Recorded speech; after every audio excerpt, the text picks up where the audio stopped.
गीता के श्री भगवान का ऐश्वर्य नामक 10वें अध्याय के 29वें श्लोक में श्री कृष्ण भगवान कहते हैं,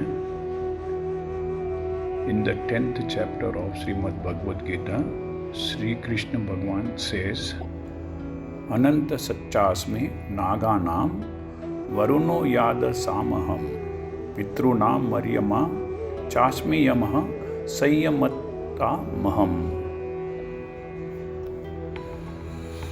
आप में से कई इन्होंने श्री विष्णु भगवान की तस्वीर देखी होगी। आप देखे होंगे कि श्री विष्णु भगवान क्षीर सागर में लक्ष्मी माता के साथ एक कई मुख वाले मेनी फेस्ड सर्प के ऊपर विराजमान रहते हैं। Lord Vishnu resides on a serpent in a ocean in the heavenly abode known as Ksheer Sagar with his wife Lakshmi Devi. इस सर्प का नाम अनंत है। अनंत को शेषनाग भी कहते हैं।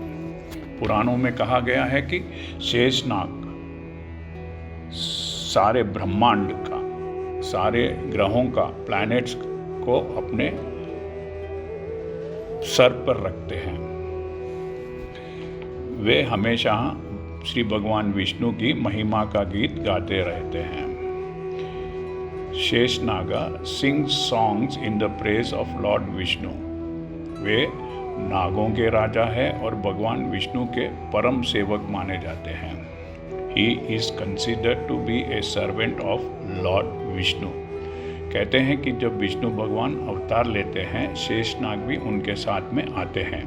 त्रेता युग में राम अवतार में वे लक्ष्मण बनकर आए थे और द्वापर युग में कृष्ण अवतार में बलराम बनकर आए थे। क्योंकि सर्पों में शेषनाग, अनंतनाग सबसे शक्तिशाली हैं, इसलिए श्री कृष्ण कहते हैं कि अनंतनाग मेरे प्रतिनिधि है, मेरे रिप्रेजेंटेटिव है। कल मैंने आप सबसे कहा था कि श्री कृष्ण कह रहे थे कि मैं नागों में वसुकी हूँ और वसुकी मेरे प्रतिनिधि है, और आज अनंतनाग मेरे प्रतिनिधि है। ये ऐसा बता रहे हैं श्री कृष्ण भगवान। हमारी पौराणिक कथाओं में, इन अवर माइथोलॉजी, दोनों नागों की, दोनों सरपेंट्स की, स्नेक्स की अलग अलग विशेषताएं हैं, इम्पोर्टेंस है। वो एक अलग सब्जेक्ट है जिसके ऊपर अभी हम नहीं बात कर सकते, क्योंकि हम सिर्फ भगवद गीता के बारे में ही बात कर रहे हैं। तो कृपया कंफ्यूज मत होइए।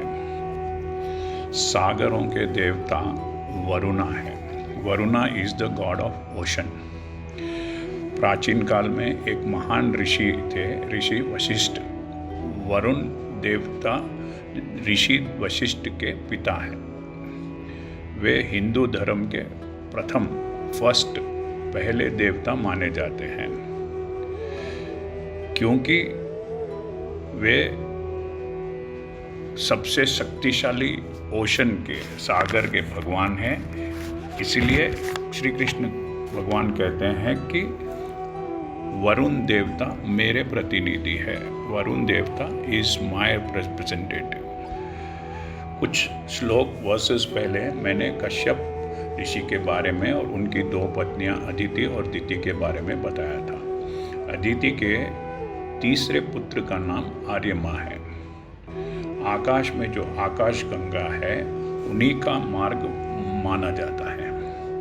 Milk way in the sky is considered to be the path of Aryama. Hindu विवाह में वर वधू आर्यमा को भी साक्षी मानकर विवाह प्रण लेते हैं। सुबह और रात का चक्र आर्यमा देवता ही चलाते हैं।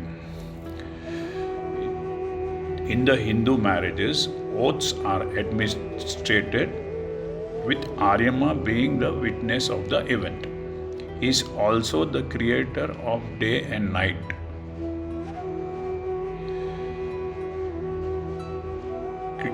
आर्यमा हमारे पितरों के भी प्रधान हैं। Aryama is also the head of our ancestors. Aryama पितृलोक के राजा है, प्रधान है, अधिष्ठाता है, जहाँ हमारे पितृ रहते हैं। Aryama is the head, is the occupant, is the king, or you can say a presiding officer of the Pitruloka, where our ancestors reside after death.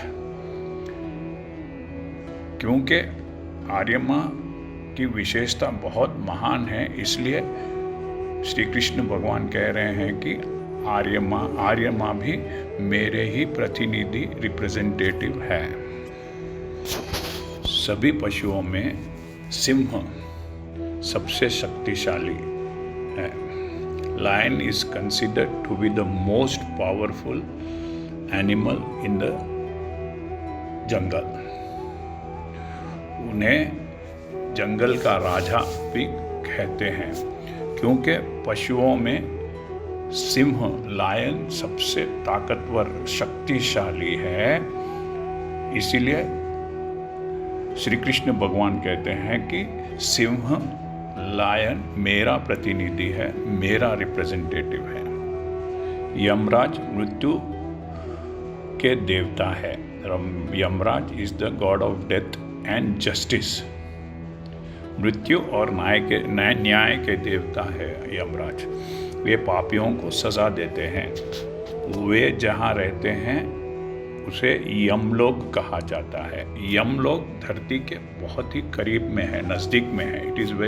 Yamlok is very near to the planet earth, क्योंकि वो सबसे बड़े न्यायाधीश, सबसे बड़े जज है। इसीलिए जिनका काम है पापियों को उनके पाप की सज़ा देना, इसलिए कृष्ण कहते हैं यमराज भी मेरे प्रतिनिधि, मेरे रिप्रेजेंटेटिव है। हरे कृष्णा।